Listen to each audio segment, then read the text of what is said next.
خوش اومدین به اولین ولاگ پاییزی.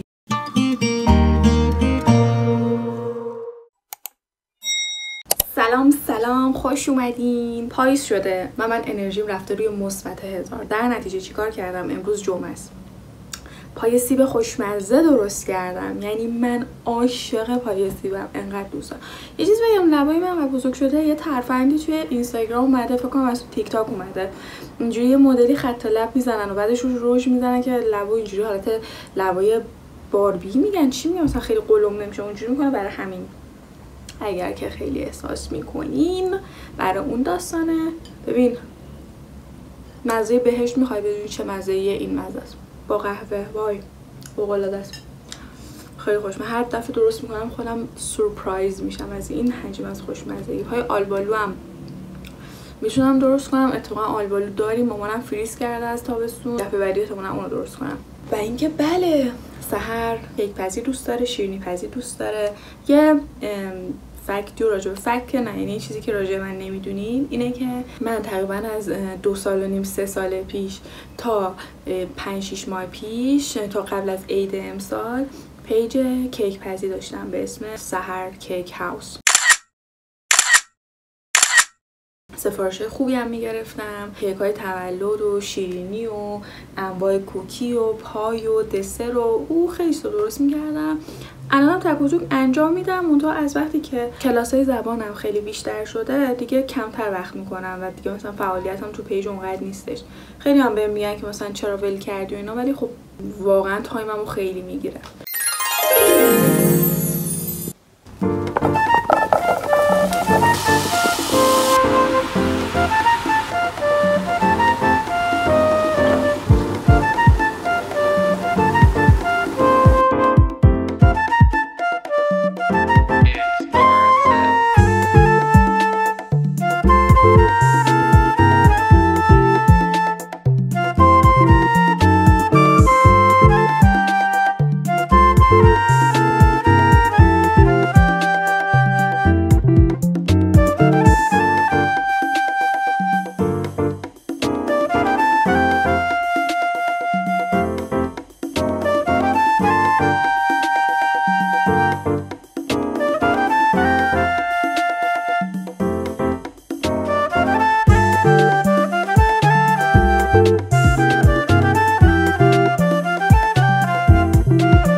یه چیزی میخوام بهتون نشون بدم از هنرهای مامانم.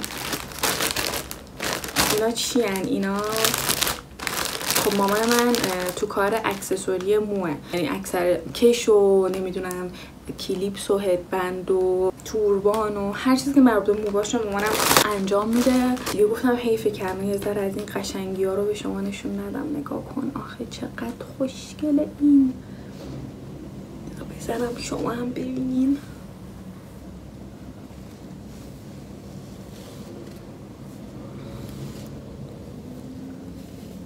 البته خیلی تل نمیاد ولی اینا انقدر قشنگن. من به مامانم گفتم من هر کدوم یه دونه باید بهم بدی.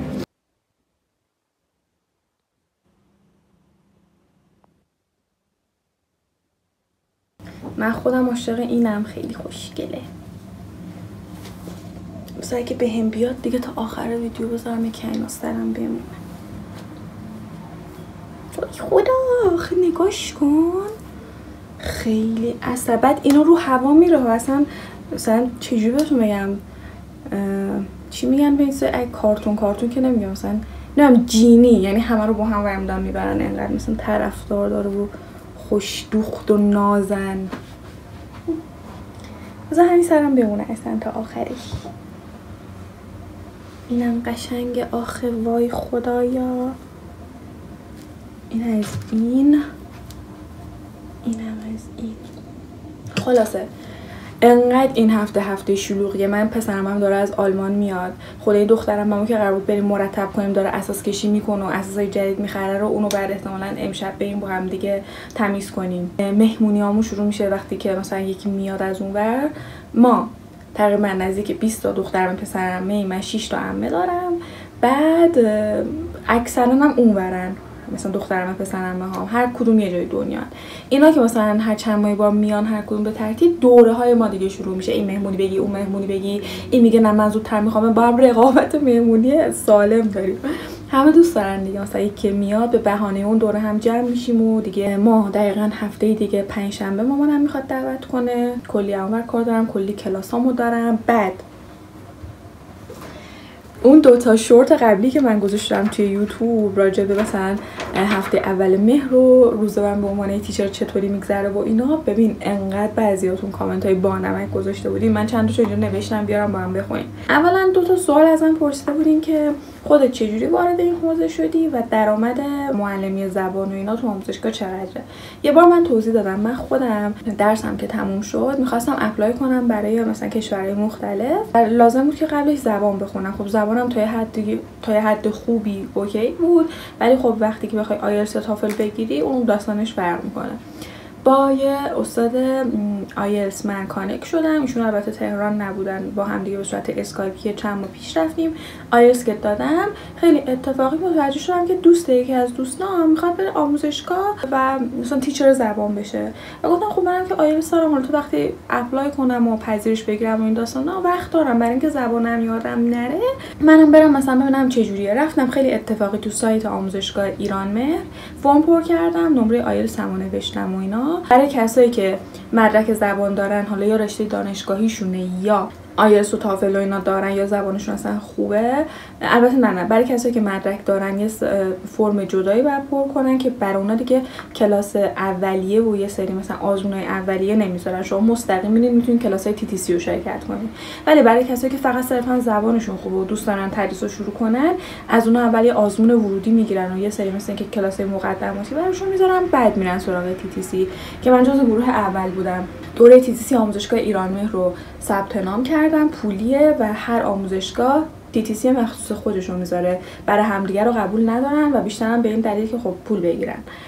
از این طریق قبول شدم و شرکت کردم و با نمره بالا پذیرش گرفتم از آموزشگاه و مشغول به کار شدم تقریبا از 4 سال پیش. نفسم گرفت دیگه. همین دیگه. و اینکه حقوقش چقدره. حقوق تیچرای زبان دوستان عزیزم بسیار بسیار کمه، مخصوصا اگر که میخواین اگر که توی آموزشگاه میخواین تدریس کنید، حقوق تیچرای زبان خیلی پایینه. باز بستگی به این داره که چرا همینطور صدای کامیون میاد. تو الان سکوتی بود که نمیدونیم. اوکی آروم شد. بستگی به اون نمره‌ای داره که TTC تون رو باهاش پاس کردین، بستگی به تجربهتون داره و همه اینا که برای شما یه پای حقوقی تعریف میکنن و معمولا هم این پای حقوق رو خیلی کم تعریف میکنن چون آموزشگاه اکثرا به نفع خودشون کار میکنن و این یک چیزی که من با صداقت دوست دارم صحبت کنم که به کسی که نباید جواب پس بدم، دارم واقعیتش رو میگم واقعا. ولی اگر که بتونین شما بعد از یه مدت شاگرد خصوصی بگیرین، کلاس‌های خودتون رو برگزار کنین، آره خیلی میتونه که توجیه داشته باشه، ولی توی آموزشگاه نه، واقعا حقوقش بسیار پایین. میشه که تنها کسی هستی که دیرت نشده. ببین من همیشه فیریک دیر رسیدن به همه جا رو دارم، چون از بدقولی متنفرم. از بدقولی کلا بدم میاد. آقا تو گفتی مثلا من 5:30 سر قرارم، 5:30 اونجا باش. موقعی که دانشگاه میرفتم ساعت 7 مثلا کلاسا شروع میشد، من 6:30 نشسته بودم روی صندلی اول. واقعا به خاطر همین نمیدونم میشه تو ذهنم اینه که من زود باید همیشه آماده باشم و خب خیلی اوکی دیگه، خوبه بنظرم. خب کامنت بعدی نوشته، ببین خیلی کامنت گرفتم راجع به اینکه نوشتم که ما کلاس زبانو خیلی دوست داریم، خیلی علاقه داریم، تا این لول خوبی هم حتی پیش رفتیم، ولی مسخره میشیم سر کلاس ها وقتی که صحبت میکنیم و اینا. آخه ببین اونایی هم که نشستن، اگه کسی داره بهتون میخنده، خب چقدر لول خودش باید بدونه که پایینه. It's okay guys. اگرم کسی میخنده داره به خودش میخنده، چون این ضعف رو تو خودش هم میبینه که منم اگر صحبت کنم قطعا بهم میخندم، پس منم همین ریاکشن نشون میدم در مقابل بقیه که هم با هم زایشیم و نمیدونم از این صحبت ها تو کلاس ها هستش. ولی من خب خودم همیشه به عنوان یک معلم زبان سعی میکنم جو یه جوری درست کنم که کسی خودش رو پایین‌تر از کسی دیگه حس نکنه، یا حتی یه سری اصلا خودشون خیلی بالاتر از بقیه میبینن و من با این اصولا خیلی بیشتر مشکل دارم که آقا بشین سر جات، نه که بخواد بزنی تو سر کسی. منظورم اینه که بقیه رو حداقل تخریب نکن. تو اگه زبانت خوبه برای خودت خوبه، اوکی خیلی عالی هستی، الان برو مثلا دنیا رو بگیر. ولی در کل میخوام به اونایی که توی این پروسه هستن بگم که ببین واقعا باید به خود افتخار کنی. خیلی‌ها حال و حوصله‌شون ندارن، خیلی‌ها پولشون ندارن. خدا رو شکر که تو داری انجام میدی. مثلا پولم نداری، داری میری ویدیوهای آنلاین یوتیوب رو میبینی. کلا مسیر خوبیه و اصلا نباید خجالت بکشین. اصلا برو جلو، به قول مهراد رو به جلو رو به افق. یه نفر نوشته چرا نغمه سر میکنی؟ خب ببین اصلا واجب نیست، یعنی حتی هیچی هم سرت نکنی هم اوکیه، کسی به تو کاری نداره. ولی من خودم دوست دارم که اون محیط شاگرد و معلمی حفظ بشه. من که خب من کلا سنم از اونی که هست همیشه خیلی پایین‌تر میخوره، مخصوصا تو برخورد اول. اینکه آقا یک معلم الان اومده سر کلاس و من بعد مثلا این 2 ساعت یا 1.5 ساعت به درس گوش بدم، نه اینکه حالا بازی گوشی بکنم. و به نظر من این خودش میتونه یه چیز موثری باشه. پوشش. 2 نفر برام نوشتن که مثلا خیلی پایه به نظر میرسی. ببین واقعا هستم، به خاطر اینکه اصلا توی من نیست اونقدر مثلا جدی باشی و کلاسو خوش برگزار کنی و اینجوری بری اونجوری بیای، نه. ولی باز طبق تجربه اونقدرم خوب نیستش که تو خیلی بخوای گرم بگیری، چه با بچه‌ها حالا چه با بزرگسالا. بچه‌ها که کاملا رو کولت سوار میشن، بزرگسالا هم حالا مثلا باز یه ذره چیز دیگه، مثلا اگه جنس مخالف باشه حالا خیلی جلوه خوبی نداره و من اصلا دوست ندارم کلاس به مسخره گرفته بشه و خیلی بخواد به فان بگذره. ولی واقعا تا اونجایی که از دستم بر بیاد و بتونم سعی میکنم که بیشتر حالت رفاقتی باشه، کلاس خشک نباشه. چون من خودم جایی که خیلی خشک، خیلی سکوت، همه باید اینجوری با دقت بشینن و اینا، خیلی معذب میشم و دوست دارم اون کلاس فرار کنم. ولی خدا رو شکر تا الان کلاسای من جوری بوده که مثلا بچه‌ها توش اوکی ان. بچه‌ها که میگم یعنی کلا زبان آموزایی که میان اوکی ان و مثلا خیلی دوست دارم که ترم بعدی هم با خودم ادامه بدن و این مدلی.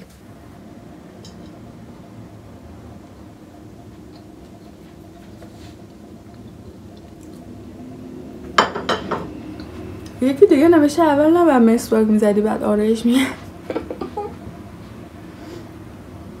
ببین من خیلی موقع ها مثلا میخوام چون تایم حفظ بشه و سریع برم به کلاسام برسم یا اصلا قراره برم بیرون با دوستام یا هر کی، میرم اول آرایشم میکنم. من یه تیکه مثلا دبم و اینا رو چیز میکنم میذارم بمونه، میرم مسواک میزنم ولی دماشو اینا هر کاری میخوام بکنم، بعد میرم مرحله‌ام انجام میدم. نگین که شما دخترا این کارو نکردین. اوکی دیگه قشنگ تو تایم صرفه‌جویی میکنیم. این نمیشه ولی نه روز اول میاد درس میدادی.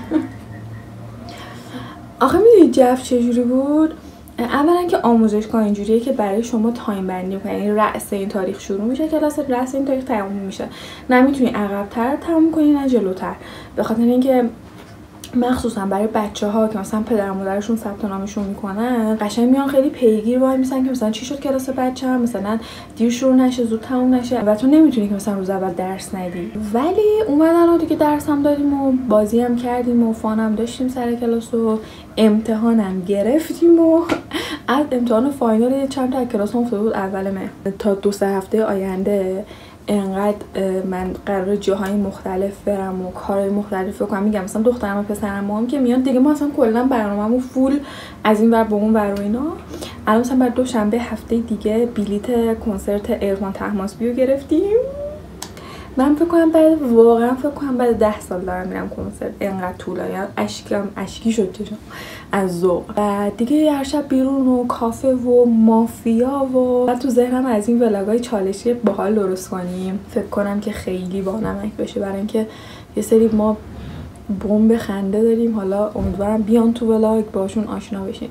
یه لینک کانال تلگرامی هم گذاشتم توی متن دیسکریپشن های ویدیو و اون قسمتی که توی چنل خودم لینک های اینستاگرام و یوتیوب و اینا رو گذاشتم. تلگرام هم بهش اضافه کردم.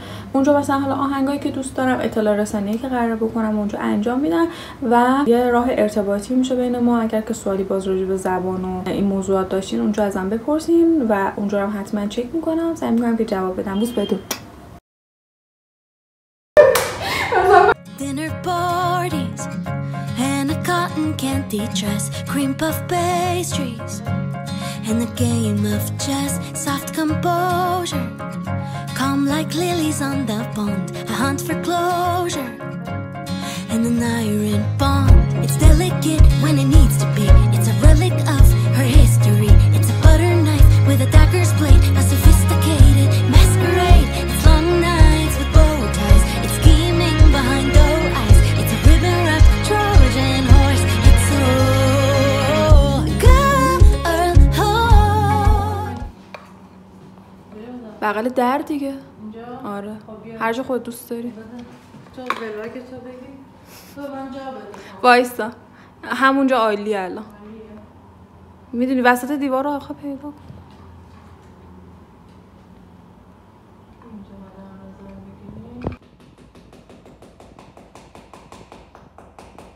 نخوره رو دسته. بخوره نخوره. این تو چشم نره. مهم نیست. چقدر شد؟